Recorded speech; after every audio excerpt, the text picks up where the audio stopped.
দেখুন আজকের এই ক্লাসটির ভিতরে আমি আপনাদেরকে দেখাবো কিভাবে Microsoft PowerPoint একটি কাজ করবেন।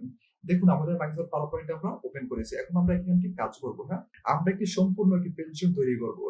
আপনাদেরকে ১ম থেকে লাস্ট পর্যন্ত আমি আপনাদেরকে কাজটা দেখাবো। তার জন্য অবশ্যই আপনারা সম্পূর্ণ এই ক্লাসটি দেখুন, তাহলে আপনারা শিখতে পারবেন। এখান থেকে একটি পিকচার নিয়ে আসবো, একটি ছবি নিয়ে আসবো। তার জন্য দেখুন রিবন বারে গিয়ে দেখুন ইনসার্ট, ইনসার্ট উপরে গিয়ে এখানে ক্লিক করুন। তারপর দেখুন পিকচার্স, তার উপরে গিয়ে এখানে ক্লিক করুন। দেখুন এখানে আছে insert picture from this device online pictures. This device উপরে গিয়ে এখানে ক্লিক করুন। তারপর আপনি এখান থেকে কোথায় পিকচারটা রাখছেন সেটা আপনি এখান থেকে নিয়ে আসবেন। পরে এখানে এই পিকচারটা নিবেন, তার উপরে গিয়ে এখানে এই ছবিটার উপরে গিয়ে এখানে ক্লিক করুন। এখান থেকে ইনসার্ট উপরে গিয়ে এখানে ক্লিক করুন। আপনাদের এখানে এই ছবিটা চলে আসবে। আসার পর আপনারা এখান থেকে এই ছবিটা যেকোনো জায়গায় আপনি নিতে পারেন। দেখুন আমরা এখান থেকে এই ছবিটা একটু বড় করে নেব, হ্যাঁ? আমরা এইভাবে আমরা কি করব, আমরা এই ছবিটা একটু বড় করে নেব। দেখুন আমরা এখান থেকে আমরা রেখেছি, এভাবে এখান থেকে আপনারা একটু একটু বড় করে রাখুন, হ্যাঁ? এভাবে। আপনাদের যতটুকু ইচ্ছা আপনি সেটা কি করবেন, সেটা আপনি রাখবেন, হ্যাঁ? তারপর দেখুন উপরে দেখুন এখানে আছে ইনসার্ট, হ্যাঁ? ইনসার্টে আসবেন। আসার পর দেখুন এখানে আছে শেপের উপরে এখানে ক্লিক করুন। ক্লিক করার পর দেখুন এখান থেকে আমরা একটি শেপ নিব, হ্যাঁ? এখান থেকে এই শেপের উপরে এখানে ক্লিক করুন।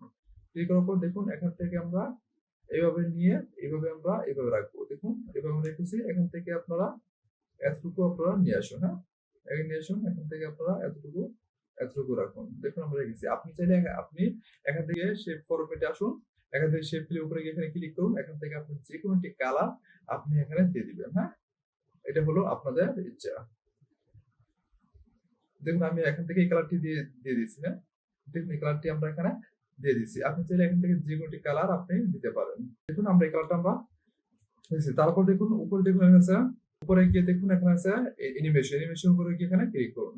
ক্লিক করার পর দেখুন এখানে আছে ফ্লাইন এর উপরে এখানে ক্লিক করুন। দেখুন ক্লিক করার পর দেখুন আমাদের এখানে একটি প্রেজেন্টেশন তৈরি হয়ে গেছে, হ্যাঁ? হওয়ার পর দেখুন এখানে নিচে আসুন। এখানে নিচে আসার পর দেখুন এখানে দেওয়া আছে স্লাইড শো এর উপরে গিয়ে এখানে ক্লিক করুন।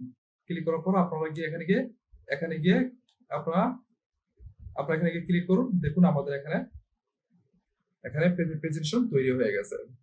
এখানে ডবল ক্লিক করুন। আবার এখানে স্লাইড শো তার উপরে এখানে ক্লিক করুন। এখানে গিয়ে ক্লিক করুন। দেখুন আমাদের এখানে প্রেজেন্টেশন তৈরি হয়ে গেছে। তাহলে আপনারা সহজেই এইভাবে এখান থেকে এটি প্রেজেন্টেশন তৈরি করতে পারেন। আবার এখানে গিয়ে ডবল ক্লিক করুন। এখান থেকে স্লাইড শো এর উপরে গিয়ে এখানে ক্লিক করুন।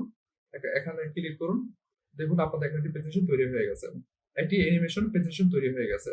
আপনারা চাইলে এইভাবে এখান থেকে একটি প্রেজেন্টেশন তৈরি করতে পারেন। এখন ডবল ক্লিক করুন। আপনারা চাইলে এইভাবে একটি অ্যানিমেশন প্রেজেন্টেশন তৈরি করতে পারেন। তার জন্য অবশ্যই আপনাদের এই ভিডিও যদি ভালো লাগে অবশ্যই চ্যানেল সাবস্ক্রাইব করবেন, লাইক কমেন্টস করবেন। আবার দেখা হবে পরবর্তী ভিডিওতে। ভালো থাকবেন সবাইকে ধন্যবাদ।